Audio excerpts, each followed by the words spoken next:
What's up? I was waiting for you to talk. Oh. I was trying to be a gentleman. After thank you, my lady. You usually start the cold open and then I start the episode, so I was kind of like waiting. Well, you know what? I don't take score. I don't take score that way. I'm just like, I just let things flow, man. So what's up? How you doing? How's it going? How's it going, Jess? Going good. How you doing? I'm doing fine. How are you? I'm good. How are you? How are you, April? You gonna start your boofing again? Yeah. And how are you doing, Jess? Doing fine, Nervous man. guy who just keeps asking you how you doing. That's my new character. That's how our first date went. Did it?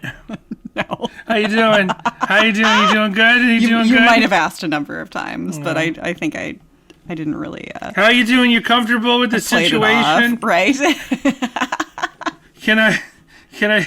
Can I do something about this creepy guy you're hanging out with? And you were like, yeah. I was like, yeah. Well, I think we're going to talk about our Spotify Wraps, right? Oh, yeah. As everyone does, it's that time of year when that's the thing you're supposed to talk about, I guess, especially if you have a music-based podcast.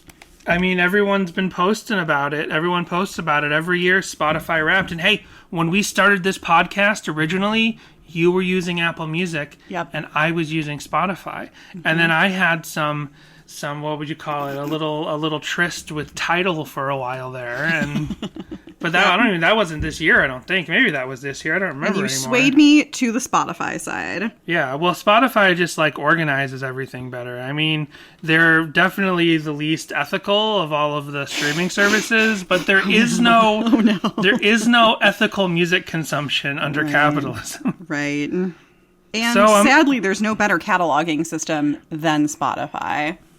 Oh, yeah, so I was using Tidal this year. I was using it over the summer a little bit. I used it for 3 months. Anyway. What does your Tidal Wrapped look like? I know, right? I guess I'd have to log in. So what's your Tidal looking like? I mean, what's your Spotify Wrapped looking like? I have to find mine. Great energy we're bringing to the pod tonight. April. That's what it is. April she's singing. Like, where's my treat? You sit at the desk, and I get a big treat. I get a big treat for no reason. No reason. This is a bribe. You're holding the beginning of the show hostage. There you go. Take a breath treat. Oh my goodness. Breath. Well, at first I did that. You know, there's one of those third-party websites that's like your festival lineup. Oh, right, and I love that. Yeah, I love that one of my like headliners was like BGM jazz music or whatever. Background jazz music company. I had like two that were like that, and then it was like Tibetan singing bowls. But as far as my top artists go, number 1, Taylor Swift. Number 2, Relient K. Number 3, Megadeth. Number 4, The Smashing Pumpkins. And number 5, Corpse, a.k.a. Corpse Husband. Who's a rapper. Right. Then my top songs. I don't know. Well, look what you made me do. Because that's my number 1. Okay, I feel like I should give I'll give my disclaimer after. I'll just say it. Number 2. Okay. Crazy Bitch. Right. Number 3. Oh, right. I remember why you're going. So, Look What You Made Me Do by Taylor Swift. Crazy Bitch by Buck Cherry. Is number 2. Number 3 is Miss You by Corpse. Number 4, Man in the Box by Alice in Chains. And number 5, Ready for It by Taylor Swift, which is really random. But the thing is that all of these songs are on my workout playlist. So that's why. Me too. It's because I listen to my workout playlist like more often repetitively than anything else. So it's like it's going through like the first like 5 songs on my workout playlist, basically. Ridiculous. Well, my top genre was rock. And my minutes listened, which I have a feeling will be far less than yours. Oh, it's pretty close. Were 12,180. And my minutes listened were 15,000. Oh, wow. So it's pretty close. My top artists were They Might Be Giants, Megadeth. This one threw me for a loop a little bit. The Goo Goo Dolls.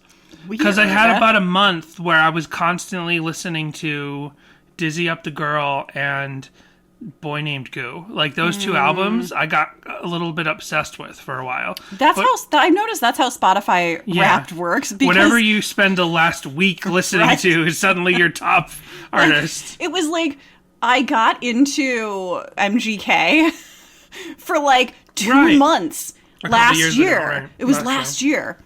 And so I just listened to Ticket to My Downfall, like, over and over again for like a month and a half. Mm-hmm. And then it was like, you are in the top, like, 0.5% of MGK listeners, and he's your number one artist. I'm like, oh my goodness, no. And then... Because I listened to it, like, all through February and then not again. Right. Like, maybe every now and then, but that's what happened with me with the Goo Goo Dolls this year. Like, I listened to those two albums for a couple of weeks, maybe not even a month, just, like, playing those albums on repeat. But like a sugary cake, like, I had too much cake, or like, you're a little boy and you fill a giant bowl of cereal, and then eventually you're like, this is too much cereal. Yeah. I got really tired of those albums, but now they're, like, locked in for all eternity, for future generations to learn that I love the Goo Goo Dolls. But my number 4 was Relient K, and my number 5 was Direct Hit. But then my top songs feel very cursed. It's really strange. Are they more cursed than mine? No, it's like so unbalanced that I didn't even feel like sharing it. My top 3 songs are 3 Direct Hit songs. Direct Hit's like a recent punk band. Okay. Bad Answer, Altered States, and Welcome to Heaven. Like, those are the 3...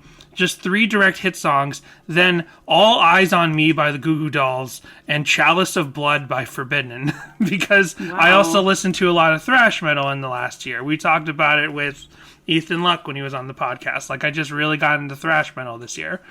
So, Chalice of Blood by Forbidden was a song that I really liked. I listened to that a bunch, and it just feels like, yeah, I was obsessed with these things for a little bit, but maybe I just happened to listen to them a lot more than other things. It's like, my Spotify top songs feels totally, like, unbalanced, so I didn't even bother sharing it.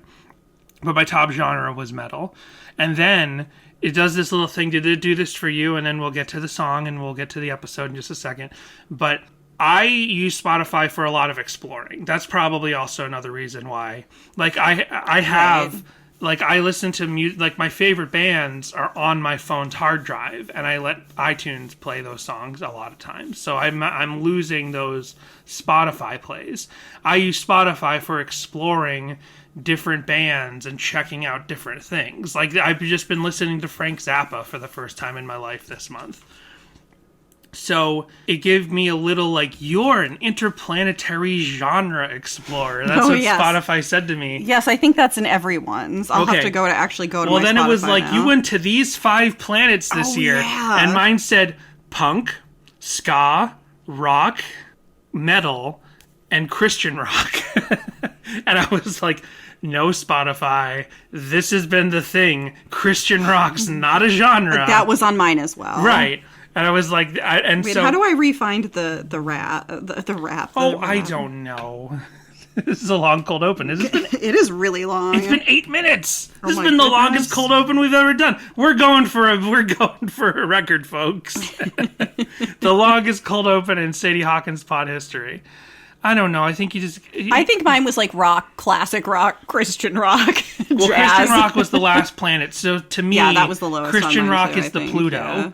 Everyone thinks Christian rock is Pluto. Everyone thinks it's technically a planet. Everyone thinks it's technically a genre, but that's what we learned when we were kids, and then it lost its planet status. Like, on this podcast, it's still a planet. I think it came back again. Well, Christian rock has lost its planet status for me, because I now understand that Christian rock is just a marketing term, and it's just more rock music. Lyrics don't make genre, and we'll talk about that this week. You know, we're almost at 10 minutes. Should we just go for the 10-minute mark of the Were you open? in anybody's top listeners? I can only imagine, like, They Might Be Giants. You were in the top 0.001%. I was like in the top 0.005. I just had a big They Might Be Giants here. We're so close. 15 seconds from a 10-minute cold open. Shockingly, we're just gonna I was in the it. top 3 listeners of Taylor Swift, which I'm like, that's insane, because isn't she like the number 2 Spotify artist or something? How is that even possible? Jessica, look what you made yourself do. I know, right? There, we did it, 10-minute mark. So we'll be talking about All of this and more today as we talk about technically two Relient K songs, The Thief and There Was No Thief. This is not usually how we do these. Guess it's safe to say you're never coming back.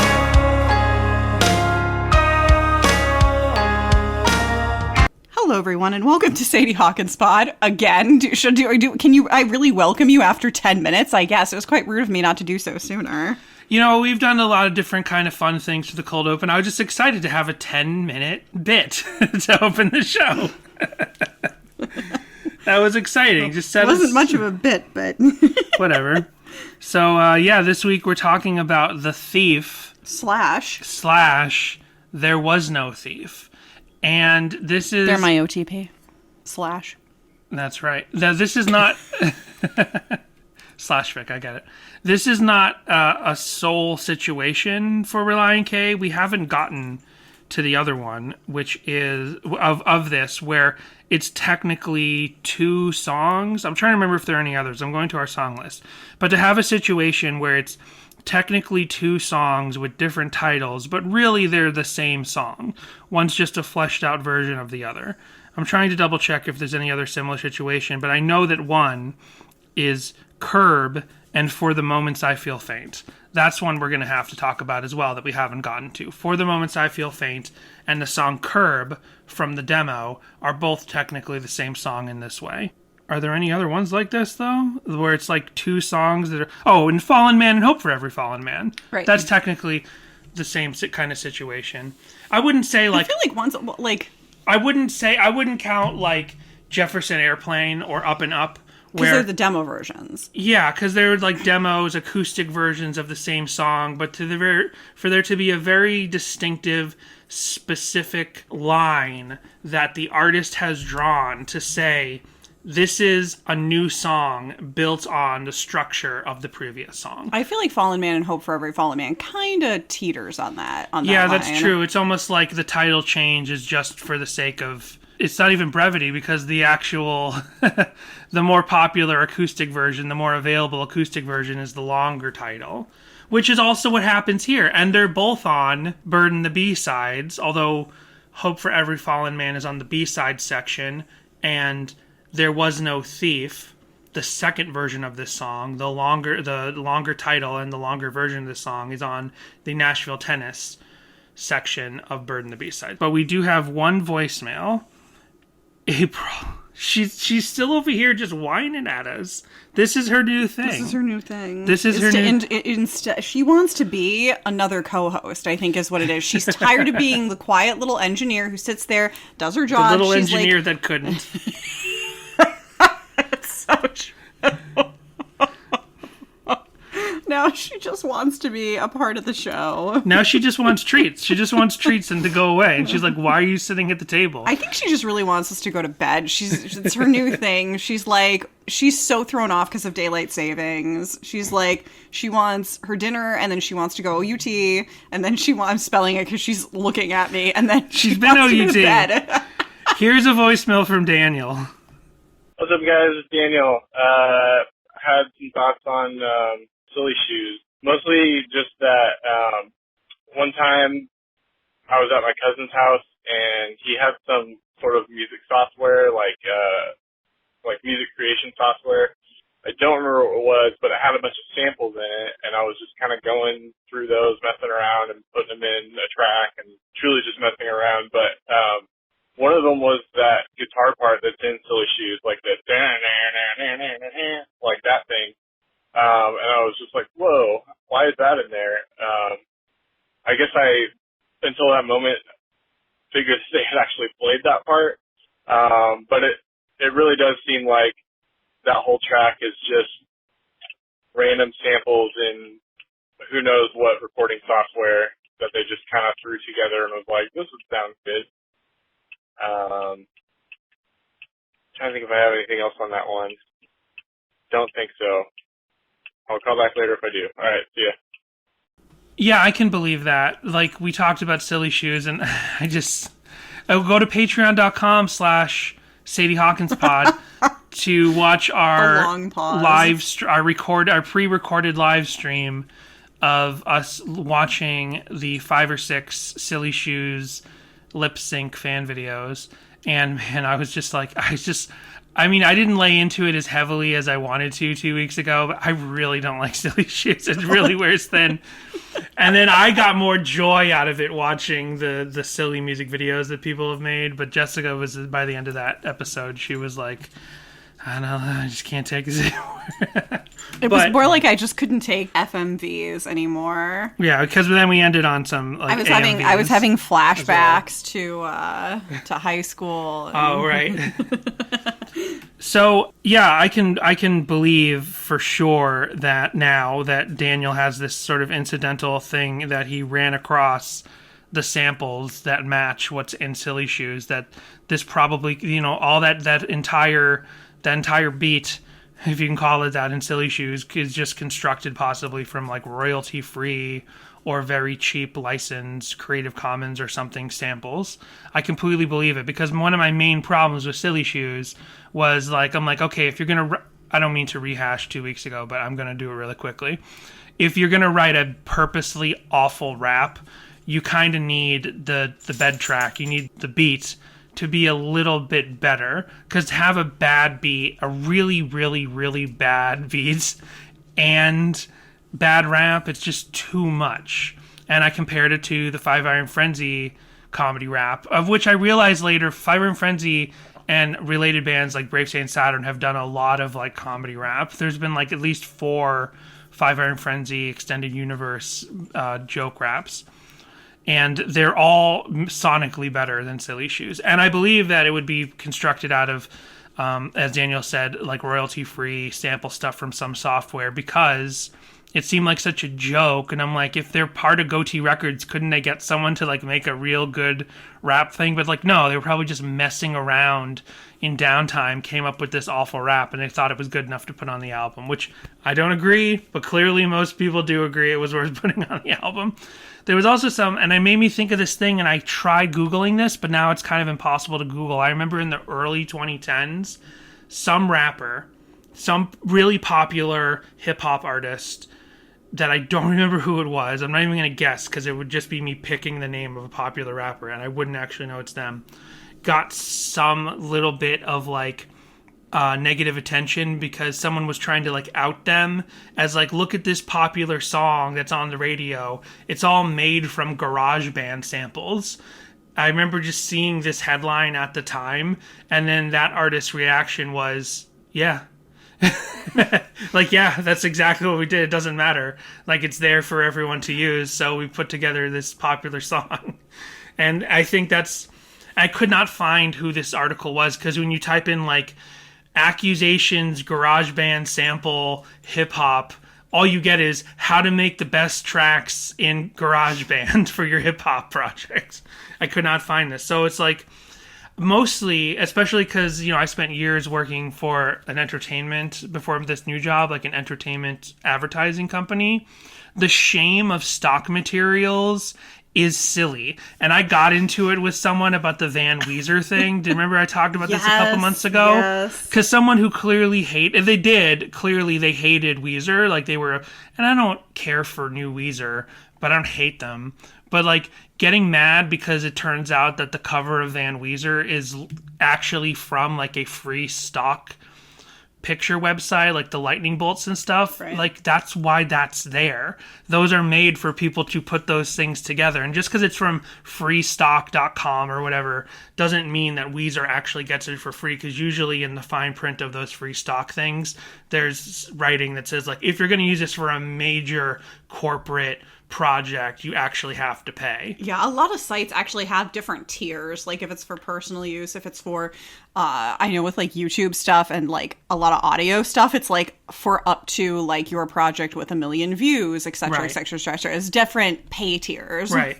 But if Relient K just used samples out of some music making software, the thing probably may have actually said, like, this is actually all completely free to use for any project.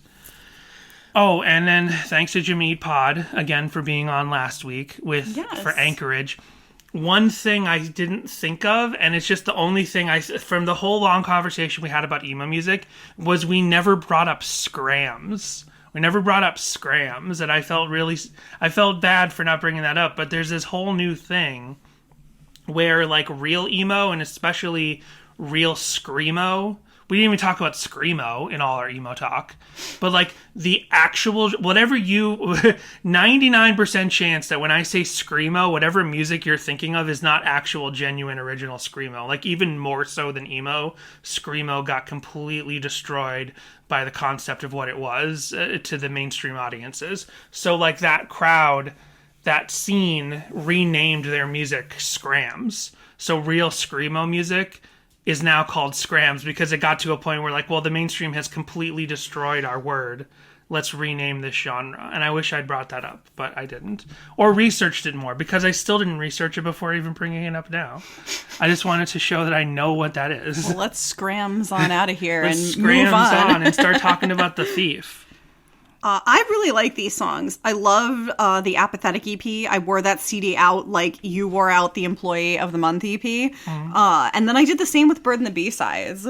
But yeah, Apathetic was a mainstay in my car 6-disc changer for like junior and senior year of high school.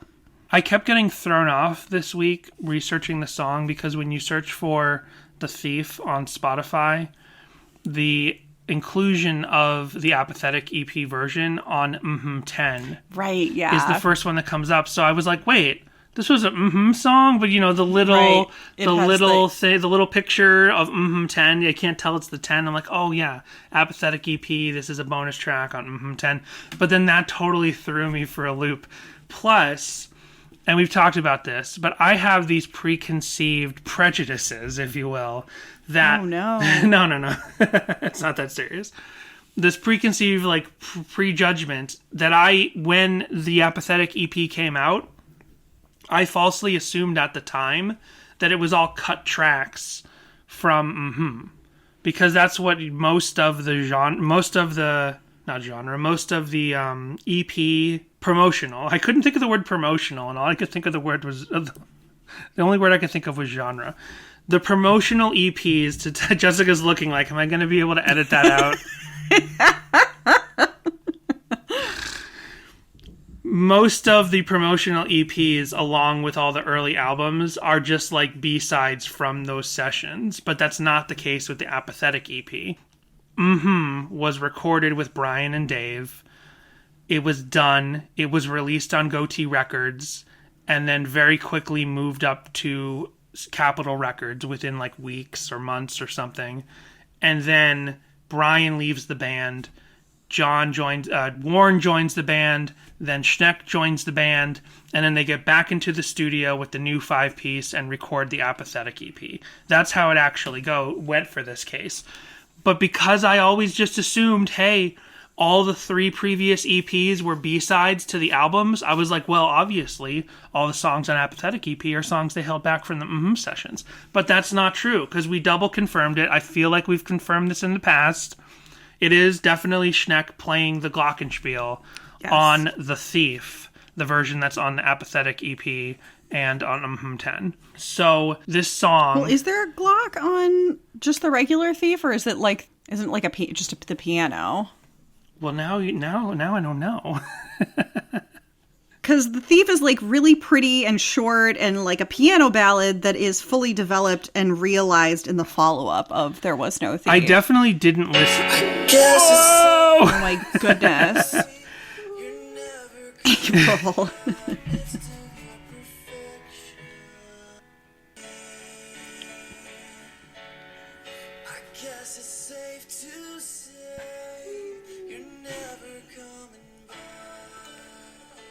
No, you're right. There's no glockenspiel on The Thief.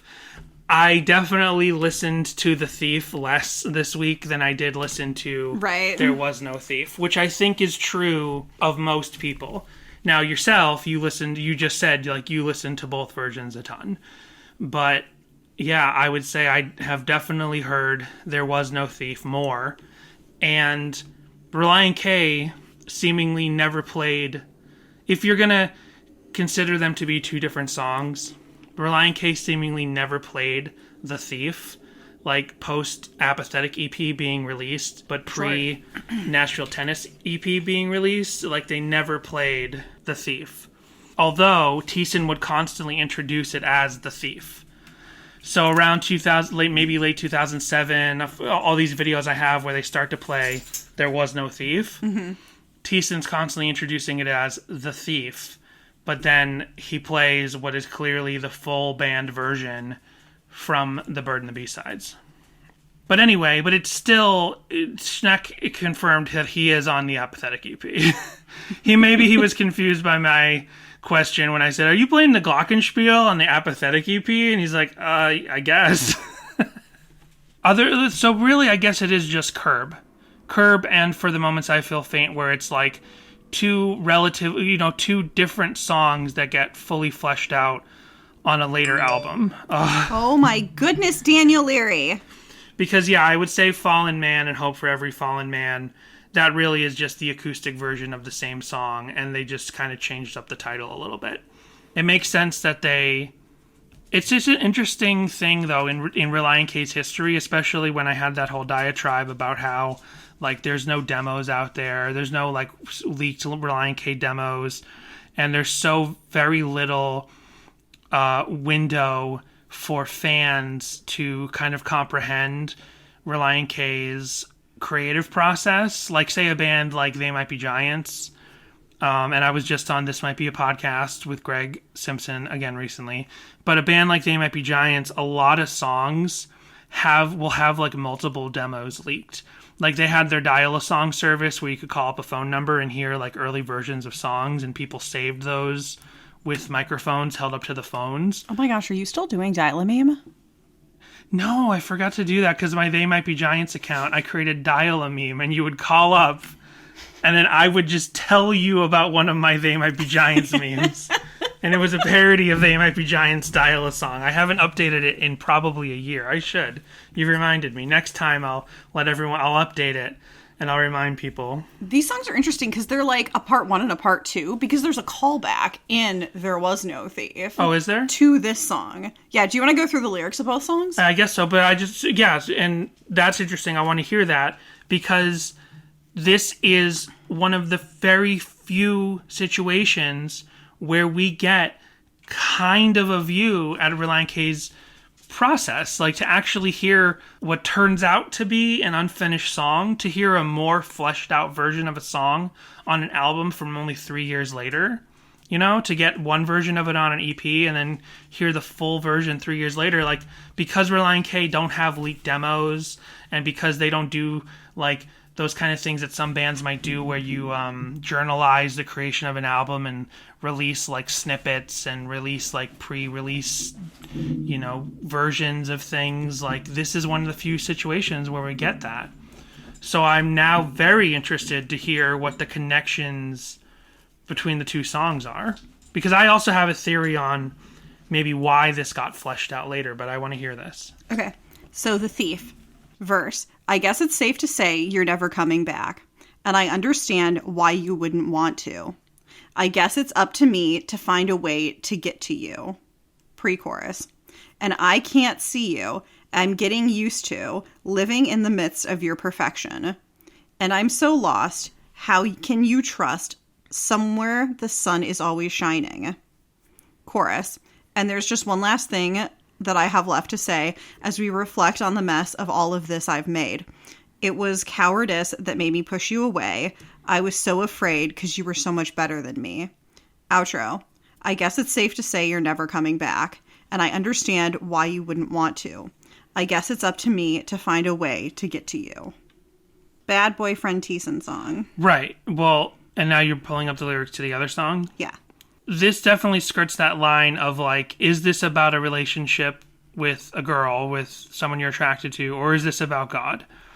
And it's the last line of the song that makes it pretty clearly to me not about a relationship with God, but we'll talk about that more in a second. If you're like, I get, it's safe to say you're never coming back, then that's not a relationship with God. Right. Everything else leading up to that Because God never abandons you. Right. And especially because if that was actually what Matt Thiessen was saying, well, God, I guess you're never coming back into my life. That would be so antithetical to everything else he's ever written. So this clearly has to be, to me, because of that line, about a relationship with a person. But up until that specific line, it skirts that very specific magic eye thing where you can see two different versions of the song simultaneously about a relationship with God or a relationship with a person. Like every line up until that final line allows you to read either interpretation. But now what's the connection and what are the lyrics of the second version of the song? So with There Was No Thief, that's where it's really like, it's very clear that it's about a relationship. Verse 1, for a time I thought there was a thief among us. I thought I'd track him down, but prior to my pursuit, the smoke had cleared, and to my disbelief, there was no thief, 'cause it was me that lost you. There was no thief, 'cause it was me that lost you. Like, this definitely implies that there was a thief. There was something that stole someone else's love, affection, attentions away. And then he's like, no, it turns out there was no thief. I realized it was just me. Oh, yeah. Oh, I get what you're saying. I never thought of it that way.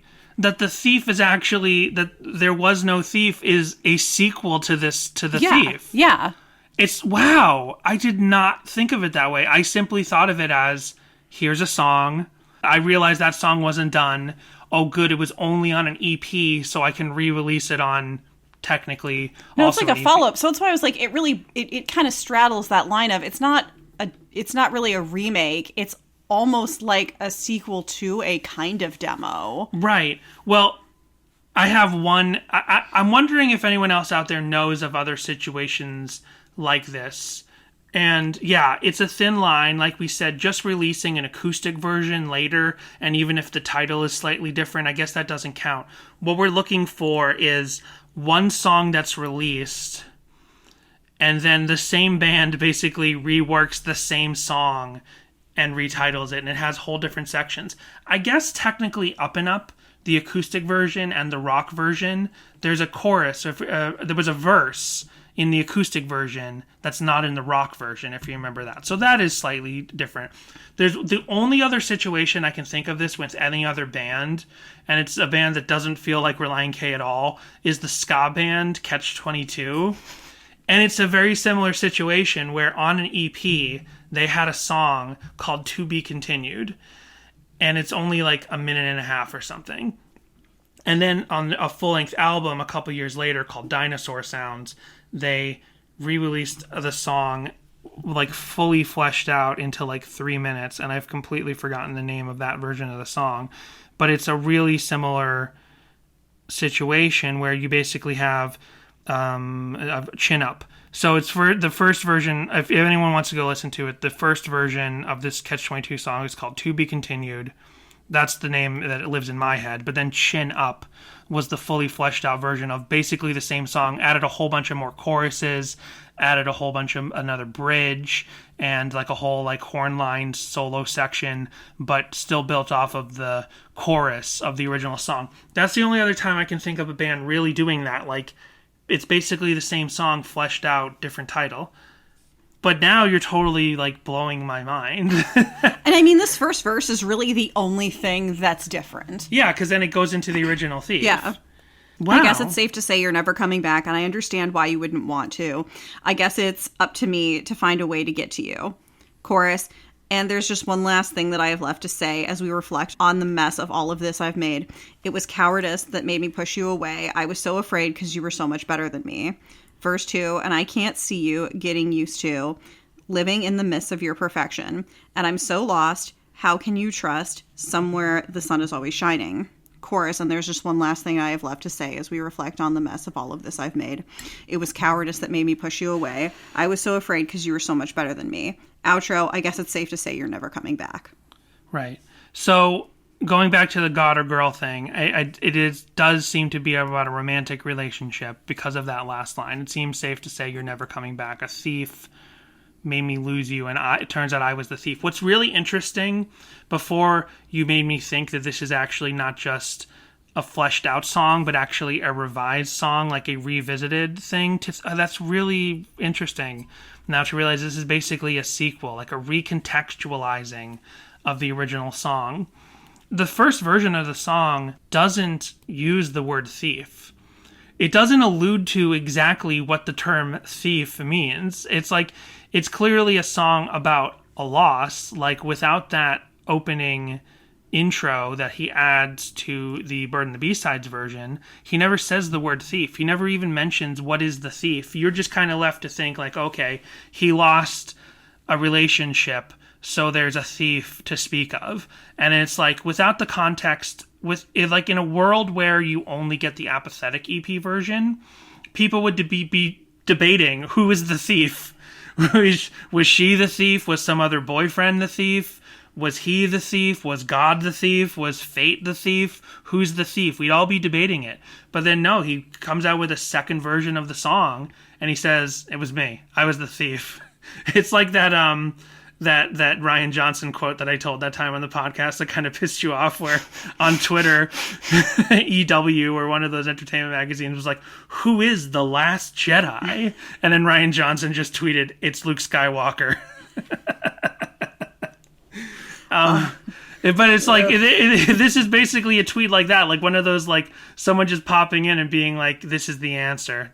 Or like when people were like, there was a similar thing when like bowling for soup, like someone was tweeting like, is it bowling to win soup, or is it bowling to win?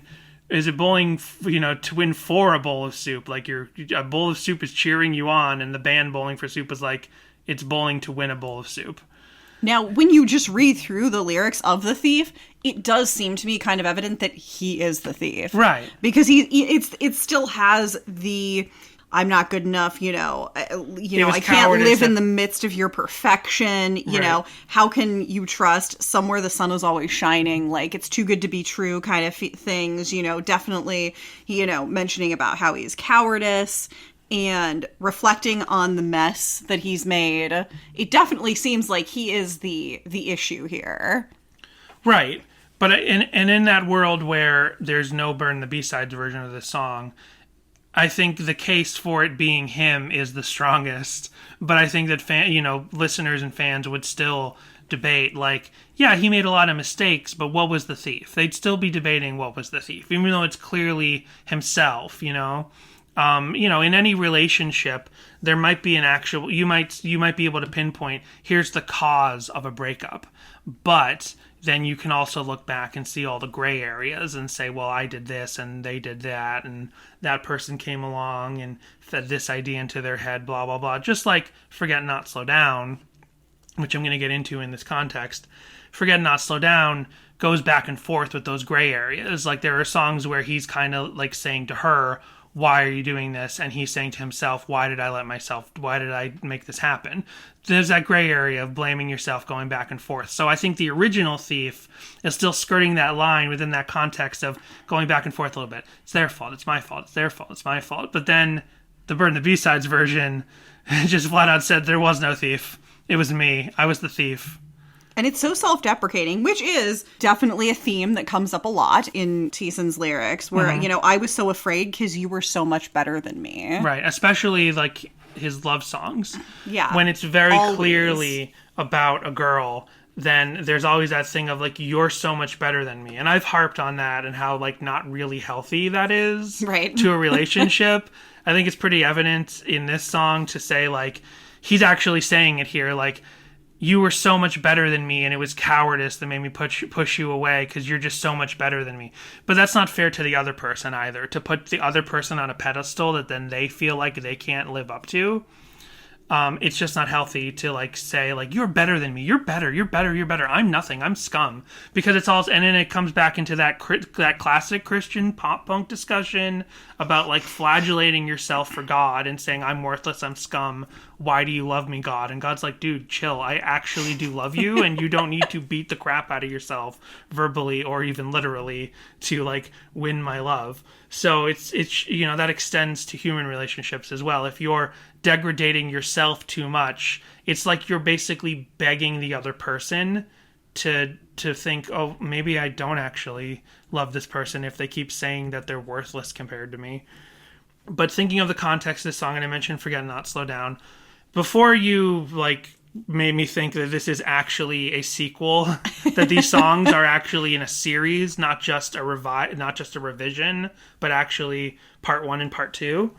Something I did think was that I think that basically... I mean, that's just my own personal theory, though. That makes a lot of sense to say at a time that I thought there was a thief among us, and he wrote a previous song about the thief. And then the second song is called There Was No Thief. Like, to me, that sounds like a series and not just simply the same song revised. One thing that I always thought, because of the timeline of these songs and these releases, that I found very interesting is that basically, I think The Thief is about one relationship with a girl, and I think that There Was No Thief is recontextualized for a different relationship that was falling apart at the time. Oh, interesting. And when you think about the albums that were released right after each of these songs, right? Apathetic EP, what's the next song? I can't think of the name of it.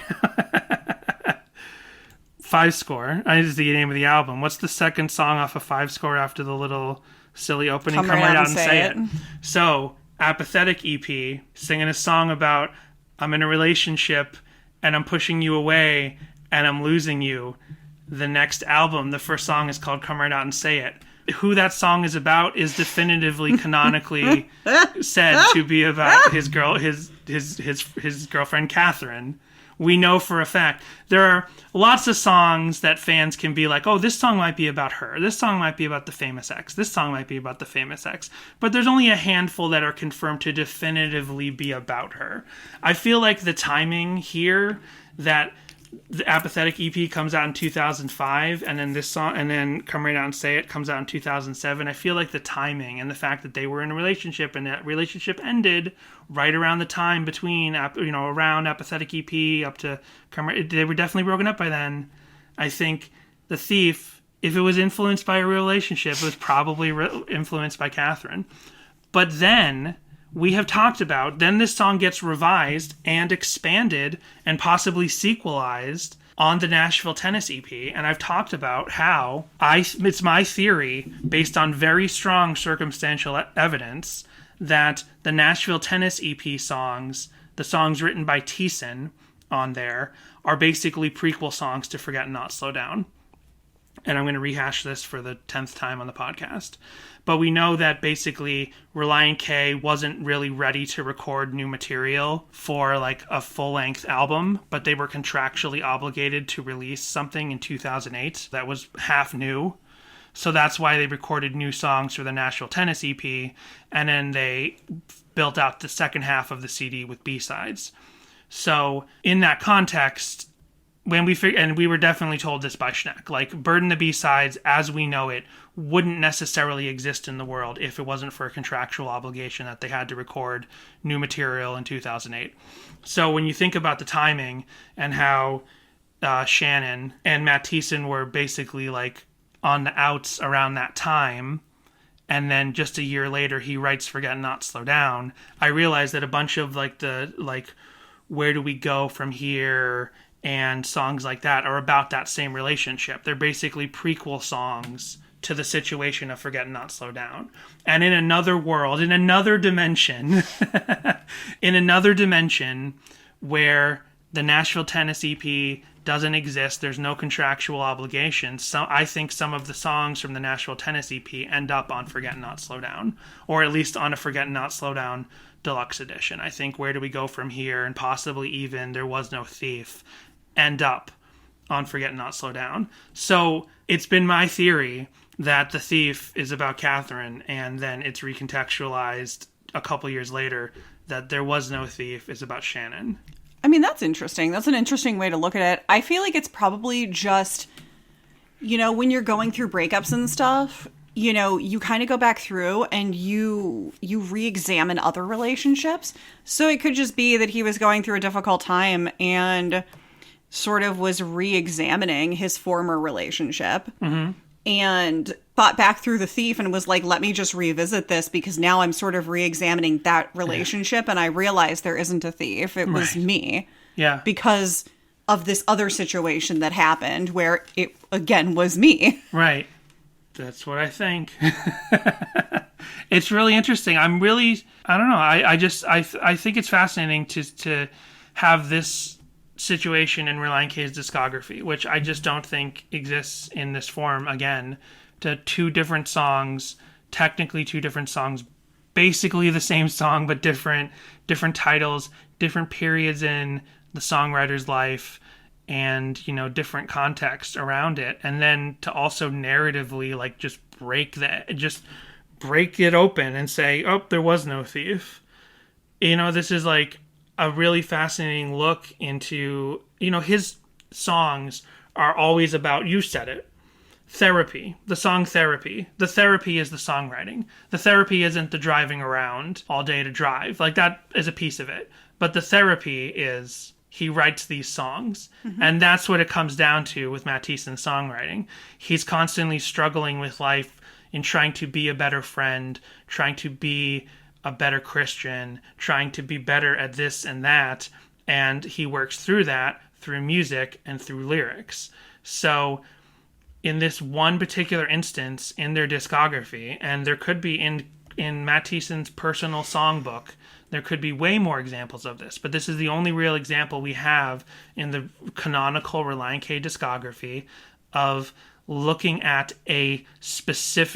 one specific thought evolving.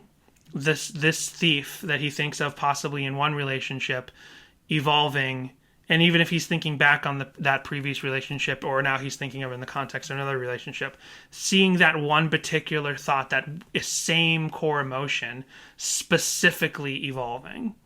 That one core memory. Just like we have memories that start to recontextualize, and we have things that we deconstruct. And I'm not just saying this in the Christian sphere and political ideas of that, but like you have memories and you start to reconstruct and deconstruct and you start to rethink them, like oh, that thing from my childhood, I always thought of it this one way, but now I'm starting to realize that maybe that actually led to this problem I'm having in life.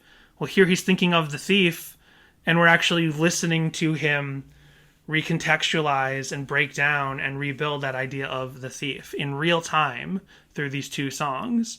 And that's just so fascinating and really interesting. And now it gives more credit to me for the Apathetic EP version, because like I said, I never gave much credence to the Apathetic EP version. Oh.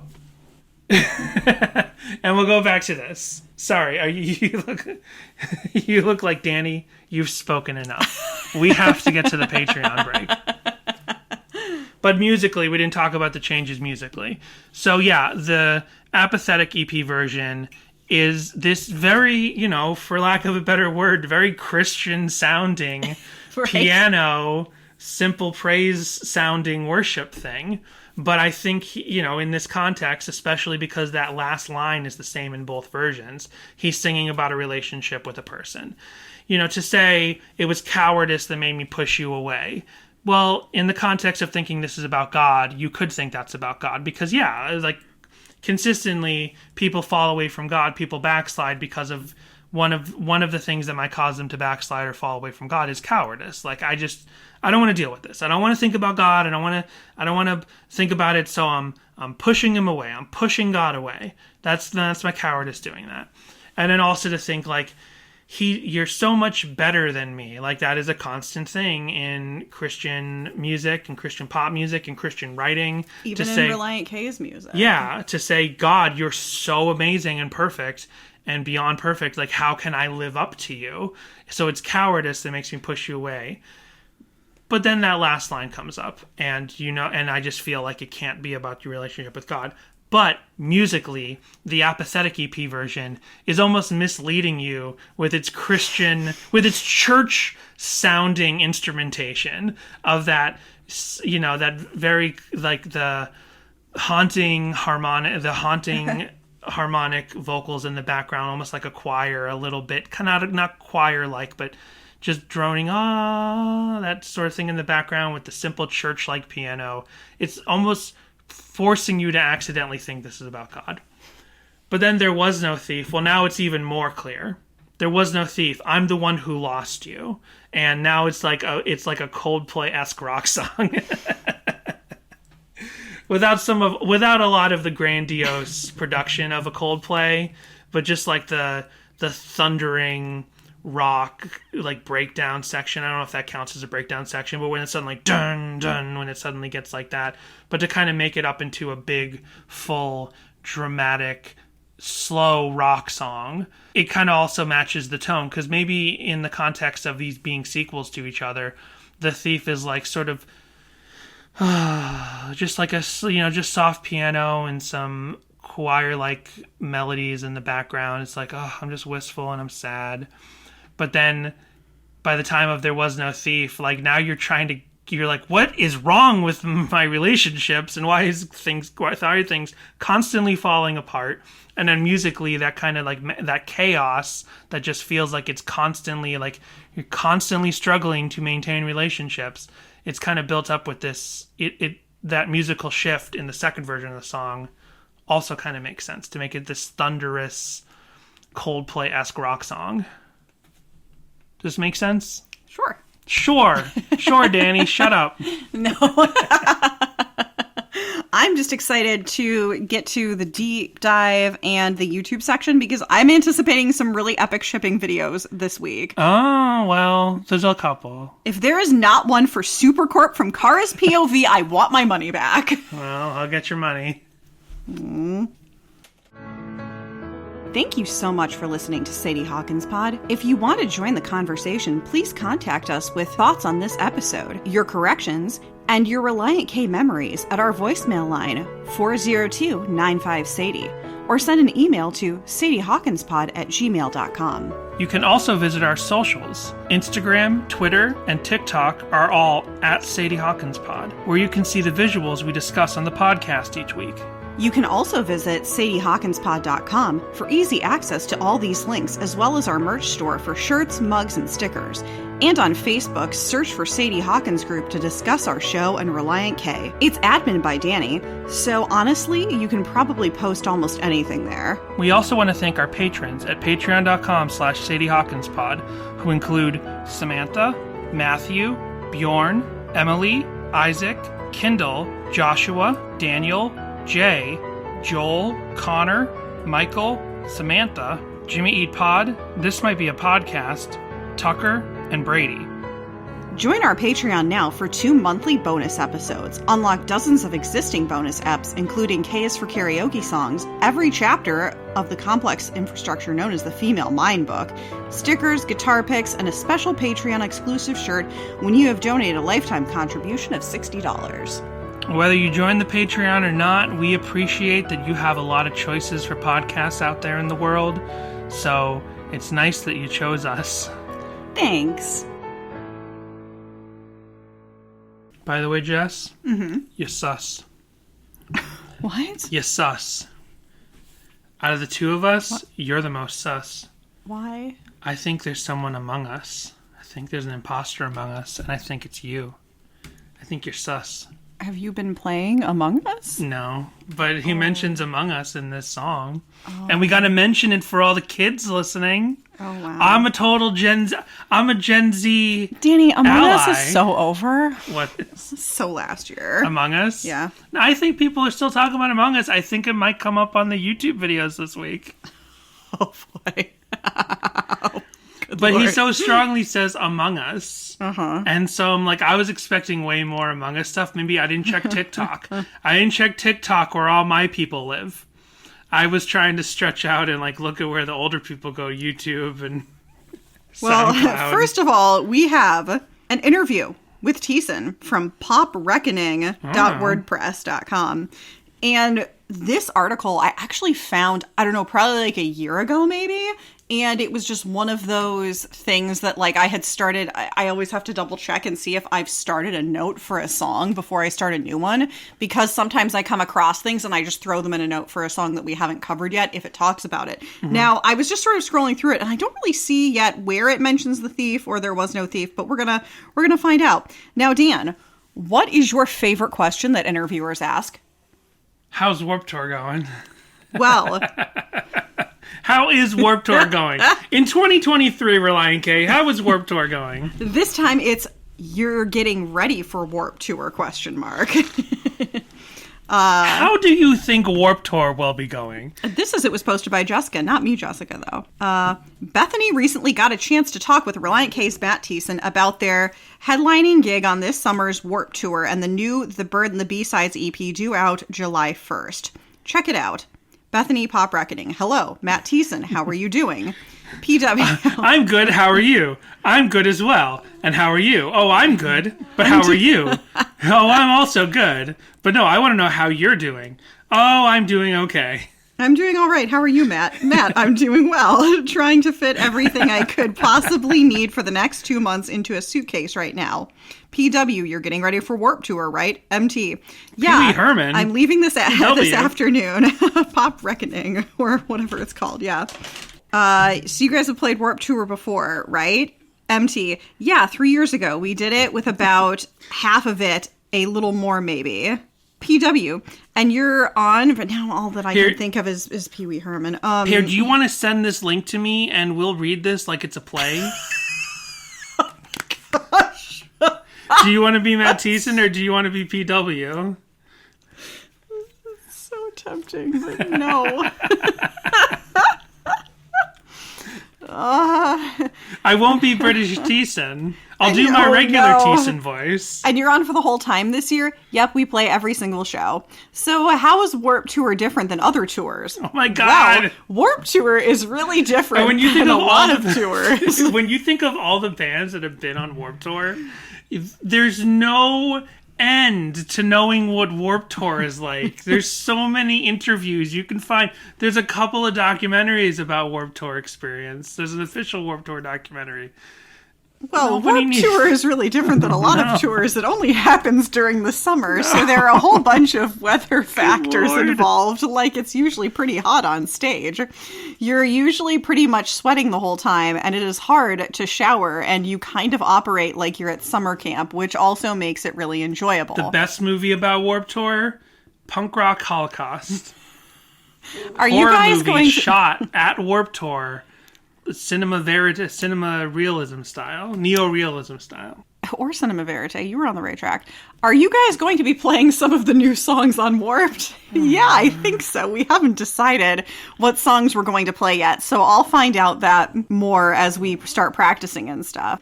I'm just going to skip forward a little bit. This is quite a rock reckoning, I will say. Or a pop reckoning, or whatever they're called. So on this new EP, how did you guys decide on doing 2 EPs kind of merged onto one record? MT. We had a bunch of songs that we had released on EPs and stuff through the past 7 years or whatever, and we didn't know what to do with those songs. And the kids really couldn't get a hold of them because they would all make it online for digital download illegally, or the few copies that sold out, you had to buy them on eBay. We just had all these songs and we were like, we'll put them all together and make a B-side record. But whatever we put out, I don't know, I'm not into greatest hits or B-sides or any of that stuff, but my favorite type of record Why is aren't you into B-sides? In the past, bands I've liked have put out a B-side record. Why would you know? Why is Matt Thiessen? I'm not into B-sides or that kind of stuff, but my favorite type of record is when bands put out like a B-side record. Okay. They put out originals on it or newer songs, then I usually get more into it. We just wanted to put some new original songs on our B-side record, and it turned out to be like 13 songs, so we just ended up putting a bunch of songs on it. So on the first part of it, the Nashville EP, those are all new songs, right? Correct. But one of them, Catch a Thief, is kind of a new version of an old song. Matt. Yeah, we have a song on an EP called the Apathetic EP, and the song is called The Thief. And we just started reworking it this year. We wrote a new intro and we played it full band. It used to be just piano and vocals pretty much, so we sort of changed it around a little bit. Why just one song that you kind of changed around and the rest all original? I don't know. That's kind of the way it happened, I guess. I liked that song, The Thief, and we never really did anything. Change more old songs? And we never really did anything with it, and we couldn't really play it live the way it was. So we went back and changed it, and we decided to rework it and tried to make the song have a little more substance to it. The guys liked it enough, so we finished tracking the new songs and decided to try the new version. Okay, well, from what he's saying, from what Matt Thiessen is saying right here, it sounds like I like our interpretation of why does the second version of the song exist for all of these very deep and meaningful reasons. But it is possibly just as simple as they had a song that they kind of liked, but they wanted to like fill it out and be able to play it live and actually just flesh it out. But that being said, this is a canonical answer right here from Matt Thiessen about why they fleshed out the song. But that doesn't mean he doesn't put some deeper meaning and some actual thought into it. Like, I don't think that necessarily he's just like, we just gotta make this song rock a little harder just to play it live. It's like, no, that's the practical reason. Like, every emotional good reason you do something has a practical reason behind it as well. So it's possible this is the practical reason, and then, our thoughts could be true. I don't know. Okay, there's some other styles on this EP that I haven't been hearing before. Like, I've been hearing a lot more ska on it. Well, I guess there's technically two kind of ska things on there. Okay. Well, maybe there's that is a lot more than usual. There's definitely one reggae song. There's one full-on ska song, and then Lining is Silver kind of has a ska-esque breakdown. So, yeah, I can see. Matt Thiessen. Yeah, there's a little bit of that on there. Yeah. Well, our new drummer, Ethan, he used to be in a ska band. So on his new song that he was in wrote, a couple ska bands. There's a little bit more of that. On the Lining is Silver, it's a little bit more of a reggae steel drum feel to it. I like that stuff. I've been listening to a lot of Goldfinger right now and bands like that. Just had to throw that in there for Danny's benefit. Let me see if there's anything else in here. I've noticed on a lot of tracks on the Nashville EP, you weren't necessarily singing lead vocals. You guys switched it around a bit more than I've heard in the past. Well, I think every single person in the band sings lead on at least one song other than me, and then I sing the rest of them. So, we did it like that because I think it's fun to do that. Now, I think it's the reason they did that is because they got to sing whatever song they wrote. Is because they needed more songs they needed more new songs, right? I think they're always coy about the reason they needed a full-length version. They needed a full-length amount of new songs, and they were like, well, we don't have that many songs, so everyone go write a 1-minute song just to flesh this thing out. Do you have any favorite song that you guys are really, really proud of? A potential single off this B-side? I wouldn't say single, but my favorite song off this B-side record is called Curl Up and Die.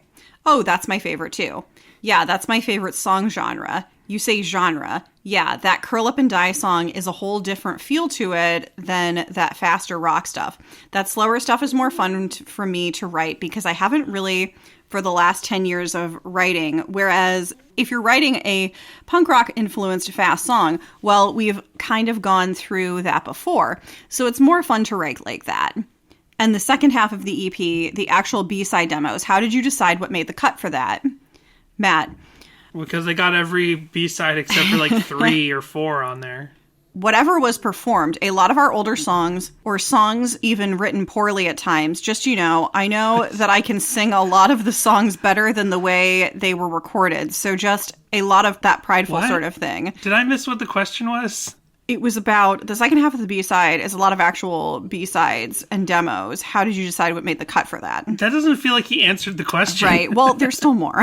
Are they already in the Warped Tour hot sun frying their brains? So, no, they're getting ready. Right. So just a lot of prideful sort of thing. You look back at your old stuff and you say, oh man, I wish I would have done that better. You just have to pick the best B-sides. So he's saying he's George Lucasing it, I guess. The ones that would be easy to listen especially to. With For the Band, like they remastered every song for the B-side side. The ones that would be easy to listen to and make you not want to skip tracks a lot. The rest of the B-sides were just to make them available to everyone. Operation. It's a big old burn at operation. And then I'm going to leave it off there. They go into the whole scavenger hunt thing and keep talking about other stuff. So that is that interview. Then, of course, we have song meanings for both songs. Oh, okay. So, one, there could be a thief. And the second one, the song meaning is, there was no thief. Oh my gosh, this one's a really long diatribe. I don't know if I can go into the first comment on the back. I guess I'll try. Okay, I'm trying to speed read here.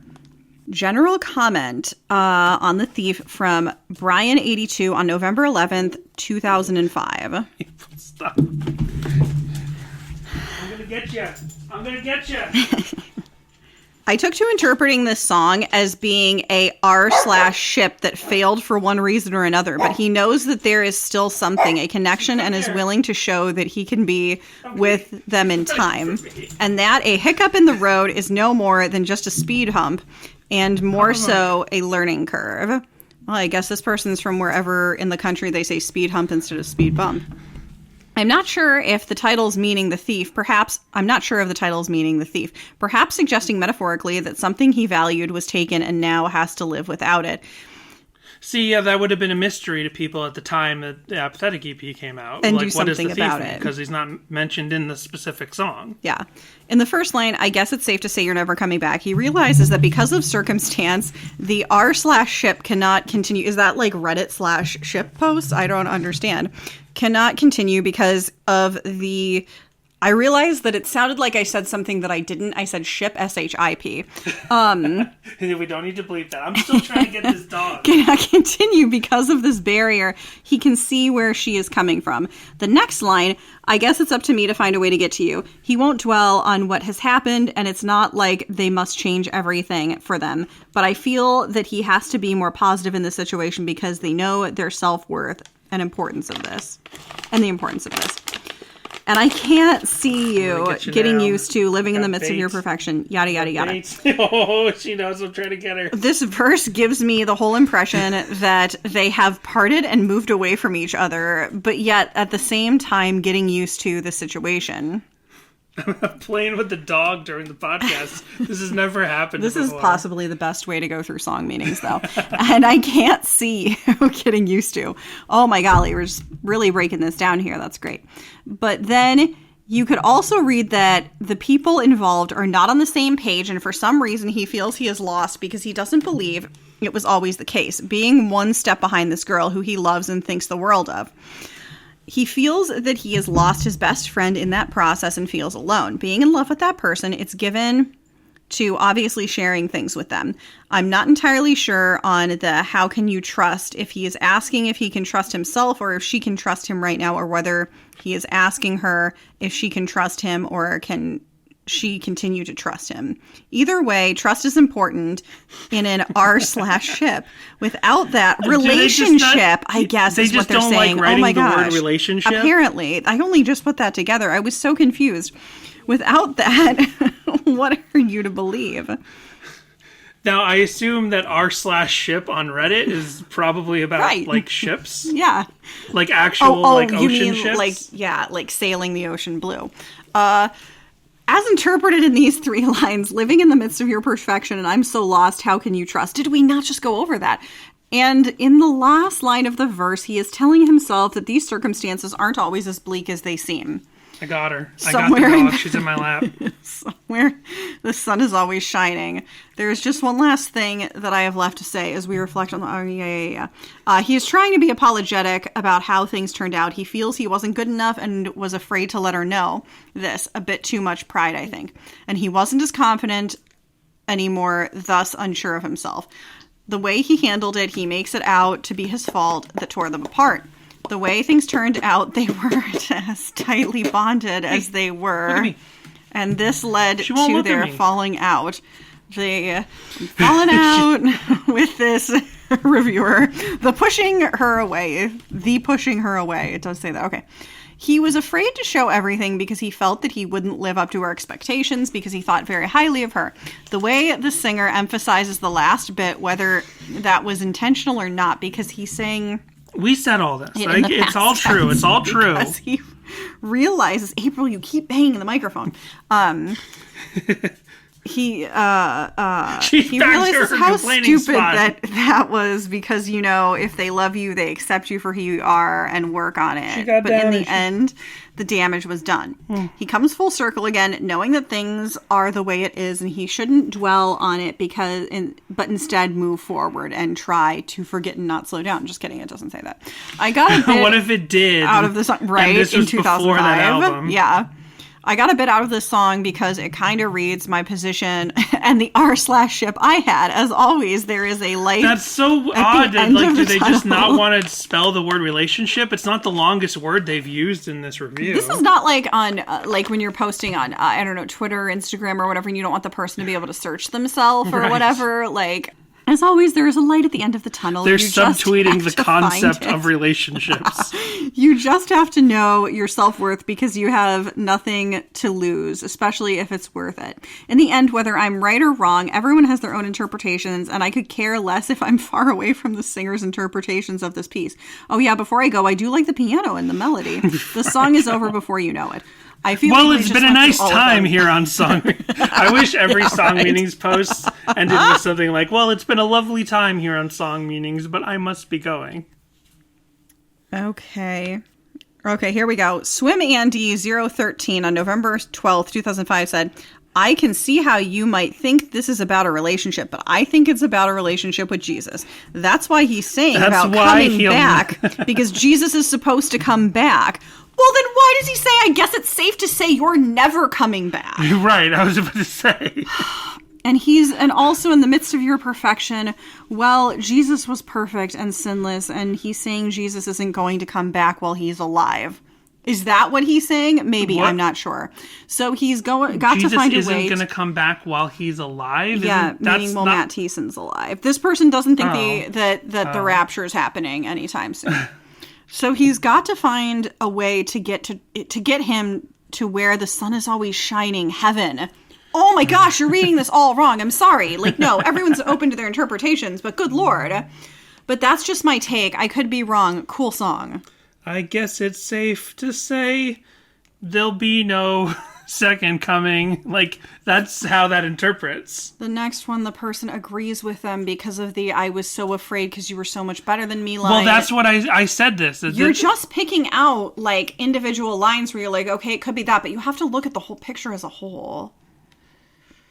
Especially because in a song like this, if you go to someone and you say, hey, this song's about Jesus, and then they listen to it, and at the end it says, I guess it's safe to say you're never coming back, then that person's going to have bad ideas planted in their concept of what you think songs about Yeah, Christ a couple are more about. down, people are, like, agreeing with us where they're like, if you're saying, I guess it's safe to say you're never coming back and you think that it's about Jesus, then, like, that's really wrong to say from, you know, this particular narrator's point of view. This one is on par with Faking My Own Suicide. Yes. Because I've never gotten over, especially because Faking My Own Suicide, we did that episode 3 years ago. And it just floored me to think that anyone could do the spiritual gymnastics to think that faking my own suicide is a metaphor for the death and resurrection of Christ. Because that is like spitting in the face of everything that Christ actually did for you. Like, that's antithetical to the actual beliefs of Christianity if you think that that is somehow a metaphor or simile for the resurrection of Christ. Christ didn't fake his suicide. I mean, other people are like, oh yeah, the sun is always shining thing reminds me about the talk in Revelation about how there is no sun in heaven, but only the S-O-N is the only true light and he shines forever.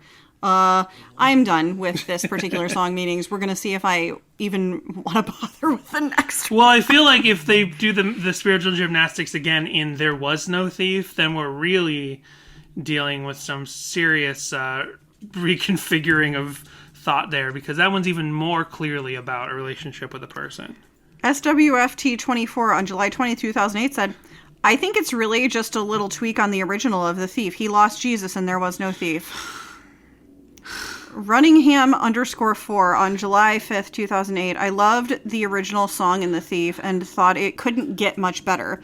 But Relient K proved me wrong. I think this song is about a girl he lost. The thief he thought was another guy, but really it was him that lost her all along. Amen. Awesome lyrics. Yeah. I mean, wow. like I said, if you just cut out that final line, then all of these interpretations are perfectly reasonable, which I think is deliberately how Matt Thiessen writes some of these songs. I think April agrees. I think Be My Escape, to this day, I understand that Be My Escape is written about his spiritual feelings, about his salvation in Christ.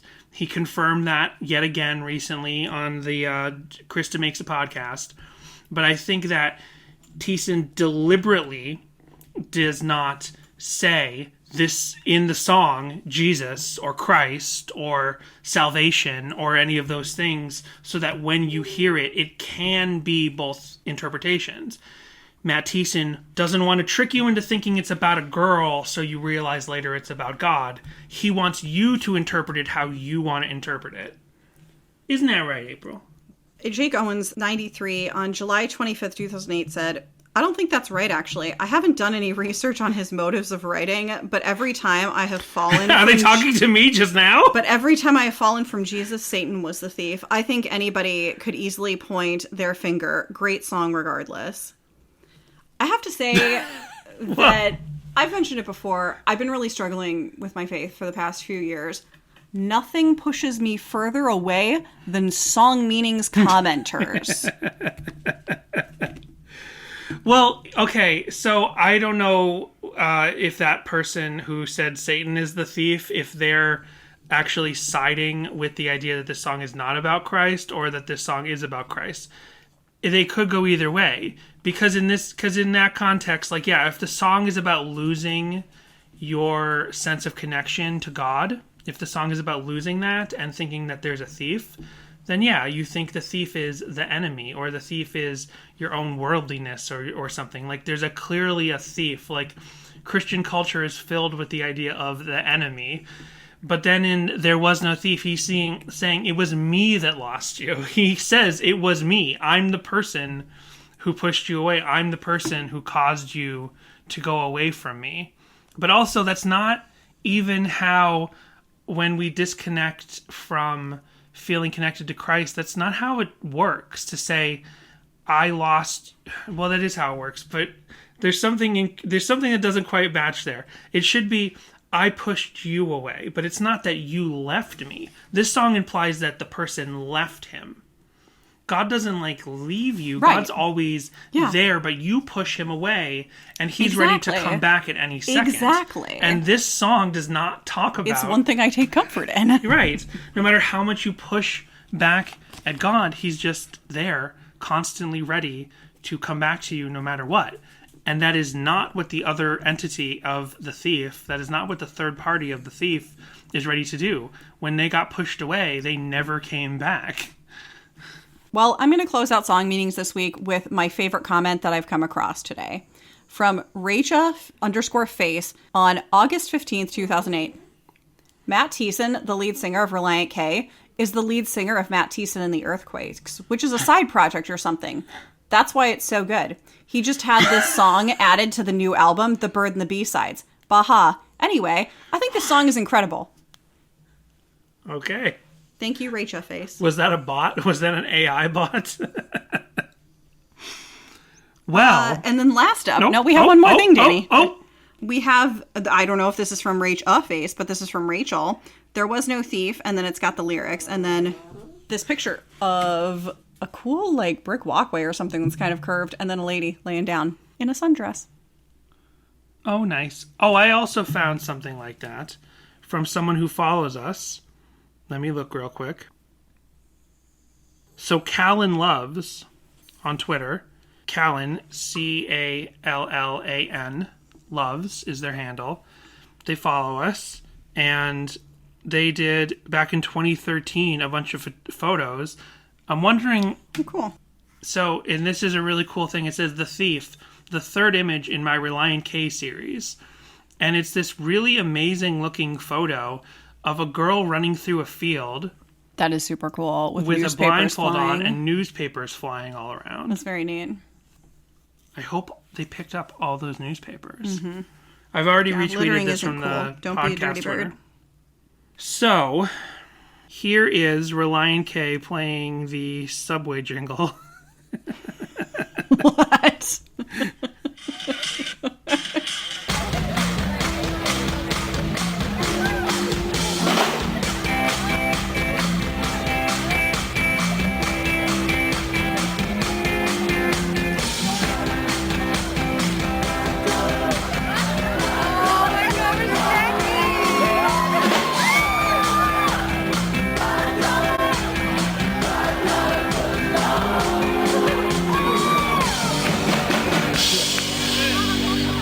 Yeah, that's what it was about. Subway.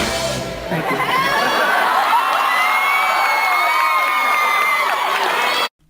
So this is uploaded by S. Cara. Wait, I'll just spell this. SCARRASCO4. Spell out the username so you can go look it up on YouTube easier. This is Relient K Subway theme / There Was No Thief from SWC 2009. Well, what an interesting intro. Yeah. There Was No Thief. Do you not remember that? They played that same thing at RevGen. Oh, When we saw Relient K at RevGen this same year in New Jersey, I just happened to remember it. But I've forgotten more Relient K songs I've seen live than I could shake a fist at. But I do remember that in 2009 they were playing the $5 footlong jingle, which I don't think $5 footlongs are a thing anymore. I think the economy has pretty much done away with that. Now it's like for February. They're like Febu any $5 foot long. Right, maybe. I think Have it's they just done in that recently? February. I don't know. I worked for Subway for a little while, and like Subway is all franchises, and I know that like the $5 footlong promotion that would get pushed on the franchises would really piss off the franchise owners. Course. Because all it did was eat into their profits. Then they launch into a live performance of There Was No Thief, but we have a better live version, and that Remember is when we were kids and they had Bobby World toys at Subway? That was the best. Sure. Of course I remember the Bobby's World toys from the time, and not just here in our house because we owned some of them. I don't remember the Bobby's World toys from the time, unfortunately. I do. That's why they're in our house. There are a couple different live performances of this song on YouTube, including someone who claims... Let me just click... I'm not going to play it because it's blown out phone footage. What do they claim? To be Matt Thiessen? Yeah. Megan Camp, back in 2008, March 2008, claims here that this is Relient K playing The Thief for the first time. And then on the comments, it's a bunch of people who are like... It's called There Was No Thief. It's called There Was No Thief. Oh, boy. And then the original uploader is like, I called it The Thief because that's how he introduced the song. So even after they retitled the song... there you go. Yeah. Take that, commenters. So even after they retitled the song There Was No Thief on the album, it seems like the vernacular for the band was still to just call this The Thief.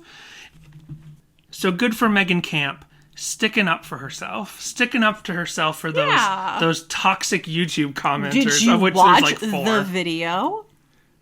We can watch it for a second. No. Oh. Not you. I'm saying, did the commenters watch the video where he introduces it as the thief? Let's see if he introduces it in the video. He might have just introduced it right before she started recording.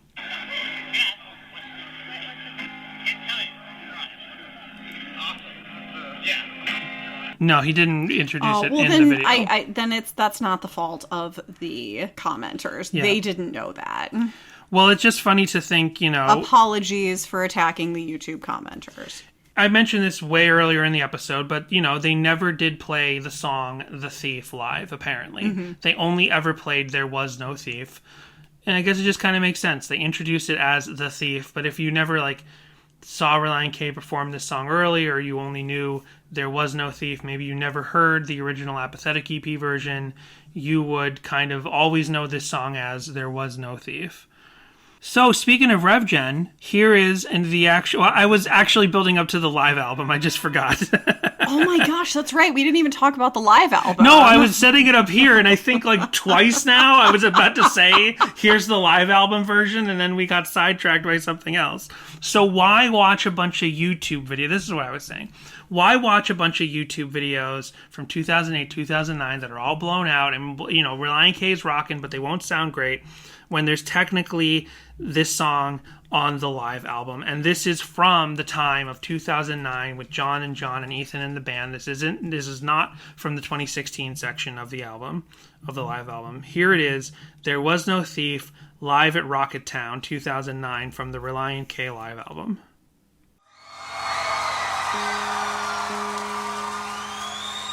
For a time I thought there was a thief among us.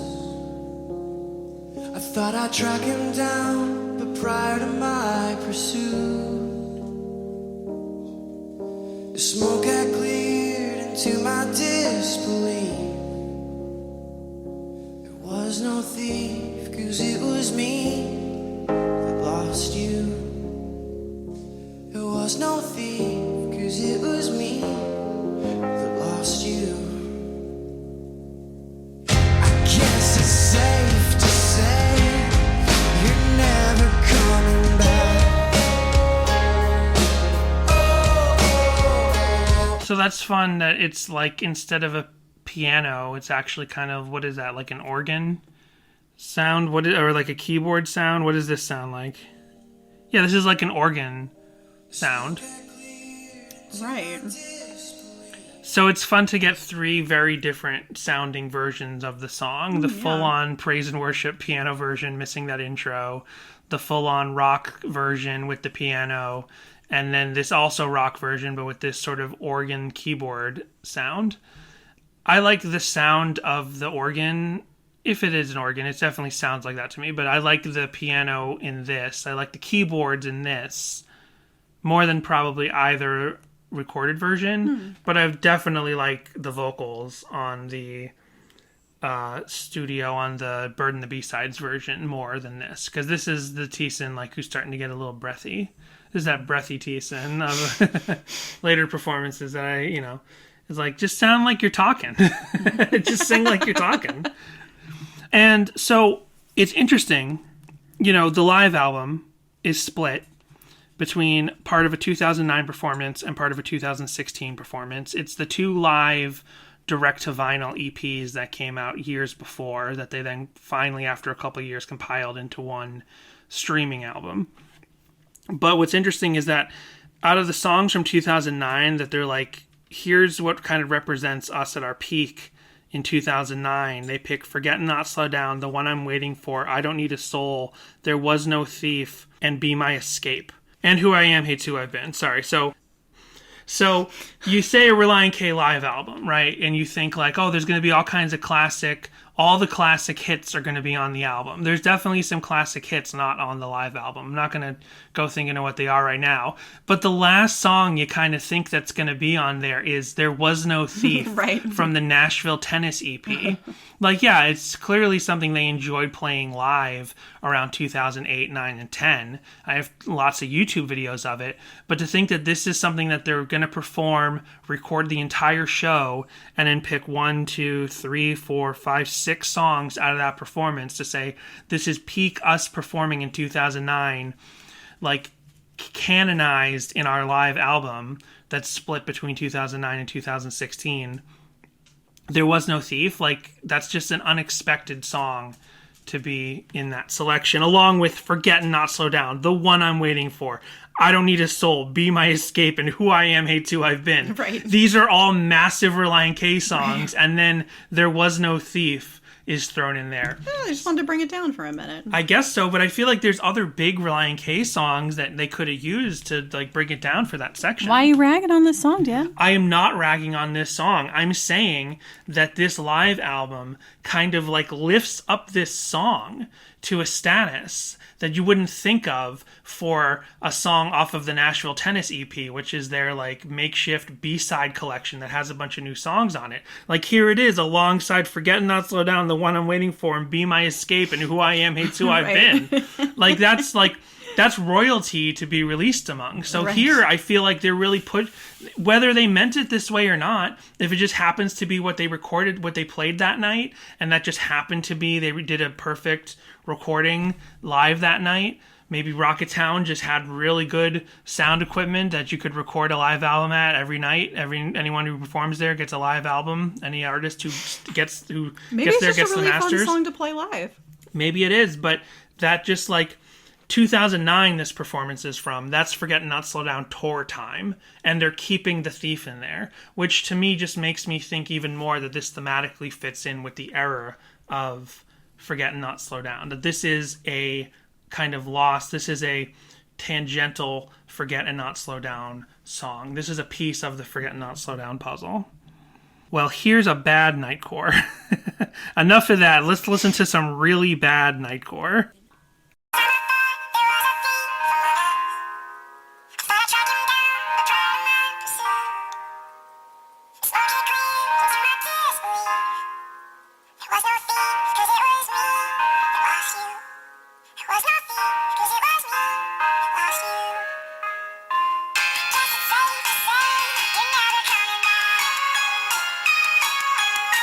This is so bad. This is like one of the worst Nightcores I've ever heard. I just don't know if this song is meant for Nightcore. No, but it's not. But it's also not meant to be. Nightcore is not meant to be made through some really bad. Like, how did they make this? Like, it sounds so tinny and worn out. It sounds really, really bad. And it's also not called Nightcore. It's called There Was No Thief, Relient K, parentheses, Speed. Like, this is the Speed version. Not a good Nightcore. Very bad Nightcore. And then here we were talking. I was saying that there'd be an Among Us thing. Here it is. So it's a creepy CGI man. Oh, this is so creepy. Doing like a creepy robot dance. A CGI man. And that's it. It's 8 seconds long. It's just a creepy CGI man. What does this have to do with Among Us? And then one of the Among Us characters pops in creepily behind the guy, like he's about to get him. He's going to get him. Interesting. The Among Us guys are always trying to kill you. He's got a gun. He's got a gun pointed at him, the Among Us guy. That's uploaded by Muzak. 10 months ago with 14 views, and I'm giving it a thumbs up right now. There's a Lost AMV. There's a couple of anime music videos. There's Naruto. There's Cowboy Bebop. Cowboy Bebop definitely makes sense if you know. Who's the thief on Lost? It's about Christian Shepherd. That's his name, right? No, that's the dad's name. What was the main character's name? Jack Shepherd. Like the dad's name, I think, was Christian Shepherd, right? And then like there was like a joke, like right. Your dad's name is Christian Shepherd. I haven't thought about Lost in so long. Jack Shepherd. It's just a Jack appreciation music video. See. Especially like when he gets off the island. Spoiler warning for Lost, and especially like how lost is it he even is. Though? Oh, it's kind of a shipping video. They're showing her with the Wasp. They're Kate. showing Kate and Jack together. Kate and Jack together. 12 years ago. This is uploaded by editor. Remember we talked about on here before how there was like an article of like the best Christian representations on TV, and they're like Kate from Lost. And I'm like, when did she say she's a Christian on that show? When she kills the guy I don't think they've shown and her runs praying away or anything. Like, I don't understand. Here's the only real shipping video I found. This is Jess and Rory from Gilmore nice. Girls. I love it. That is one of my early ships. Heck yeah. Jess and Rory for the win. Maybe this year for Christmas I'll edit you together a Super Corp Aw, thanks, AMV. Said so there was no thief. April just said I'll help. Aw, thanks, April. I didn't say who that's by. That was edited by... Yeah, April's reminding me. That's by Scribble Dreamer. Scribble Dreamer 10 years ago. Nice. I don't remember what this is, but I just wrote, what? That's my only comment. Oh, yeah. Oh, what is this? It's some sort of CGI... Purple cat with a dress. Anthropomorphic character wearing a dress. No, they're nodding. It's like machinima. It's like edited together from some sort of maybe video game, some sort of character creator they fell software. backwards, taking a bow and a curtsy at the same It's time. almost like a Club Penguin thing, but it's like fully CGI and the camera can move around. Yeah, and there's light flares happening behind it. Maybe it'll tell me what this is. Re-uploaded from February earlier this year. Oh, they got it taken. Oh, it says I miss you, Big Brother. So this is like a tribute. Toontown Online. So I'm not laughing at it anymore, but this is some software called Toontown Online. And I guess they made a little tribute to their brother. That's nice. I don't know. Well, I don't know if they died or they just went to college or something, but Shepherd, coincidentally, Shepherd is the name of the YouTube channel. And they made a little tribute to their brother. That's nice. And now we got lots and lots and lots of covers. So here's the night we have. You went a little out of order, so I was like thinking we were done. Oh no, we got covers. Oh, I see. I wanted to end on covers because honestly, it feels like it's been a couple of weeks since we've done covers. Yeah, because we picked a lot of songs. Yeah. We just picked all of these like weird, silly, goofy, under the radar songs recently that I haven't had a full selection of all kinds of different covers. So here's Arden C with a uke cover. It's been so long since we've just seen a regular old ukulele cover. After this commercial, because I still don't have YouTube Premium. Danny. Google literally just charged me for it. Why do you not just I just need to be logged in as you. That's what I keep forgetting to do. Here it is. Here's Arden C's ukulele cover. Guess it's safe to say you're never coming back. And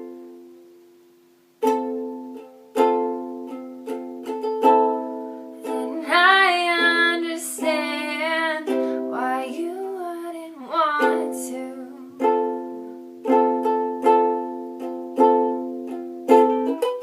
I guess it's up to me to find a way to get to you.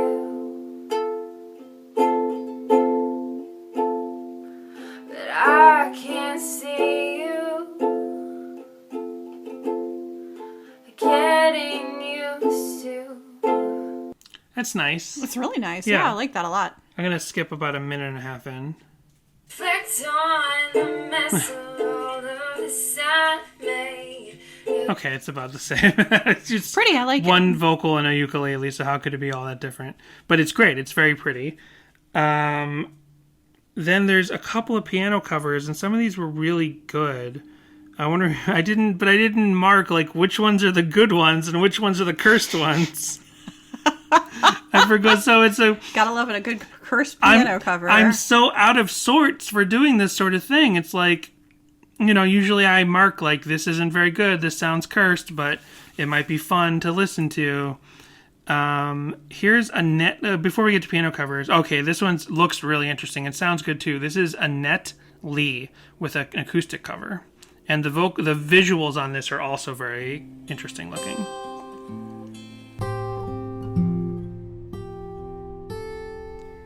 For a time I thought there was a thief among us. I tried to track him down, but proud of my pursuit. The smoke I cleared into my disbelief. There was no thief, 'cause it was me that lost you. There was no thief, 'cause it was me that lost you.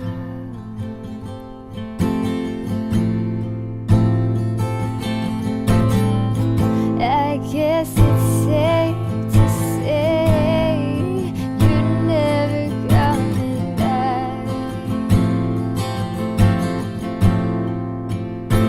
It's a bit torchy. It's a bit Yeah, it's torch nice. song like. The production value looks great too. It's a really good camera. This video's from 9 years ago, and she is wow. basically in a black Oblivion background, but with a really strong backlight on her hair, so she has that halo around her hair, Yeah.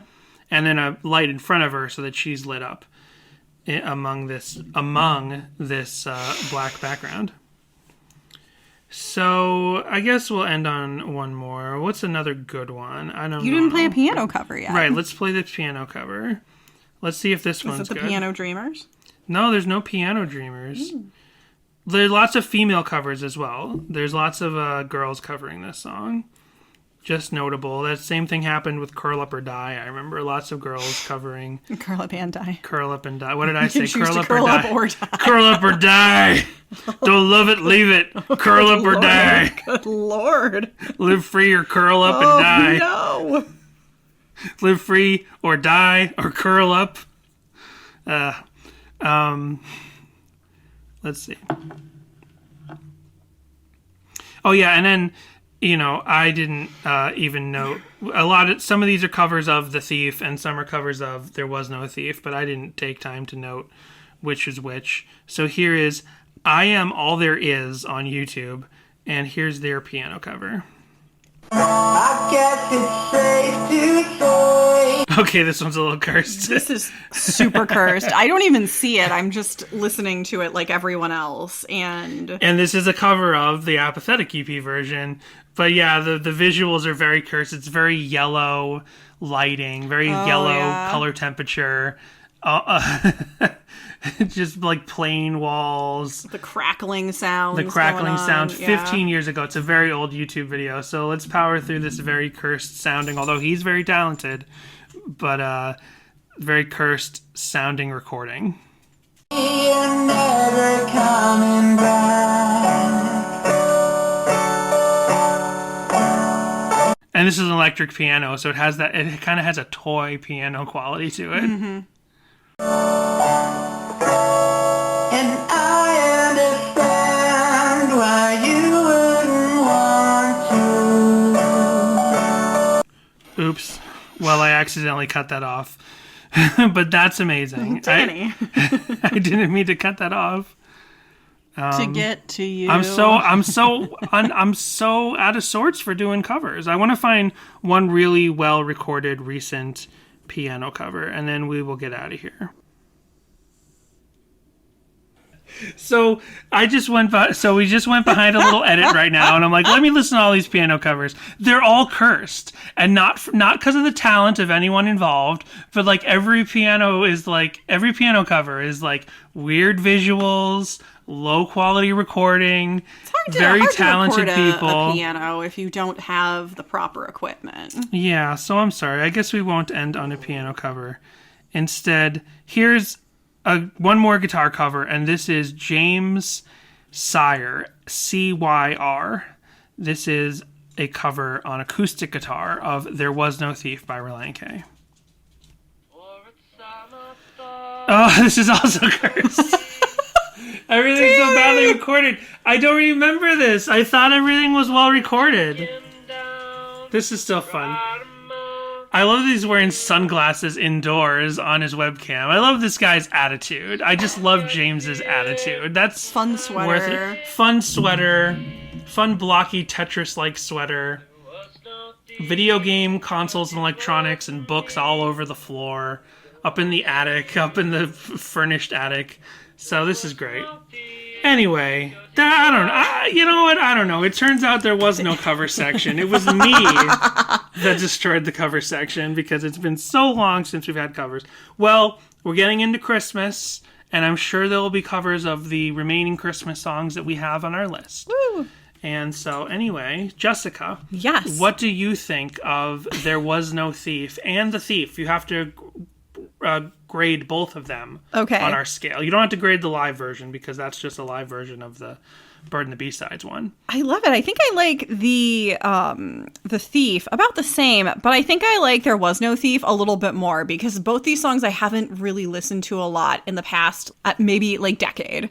And so now listening to them again, I'm like, oh yeah, I remember how much I love these songs. And you know what's funny is that I would rate them opposite of what you did. Oh, that's funny. I like The Thief a little bit more because leading up to this episode, I didn't give the Apathetic EP version much time of day. Right. I didn't even give it much time of day in researching this episode. And then talking about it and thinking about the way in which it is a revision and how lyrically there's so much added that it actually boosts up, in my mind, just the ranking of The Thief. And then I like There Was No Thief the same because I really like that song. And I guess technically I like it more, but really I like it the same.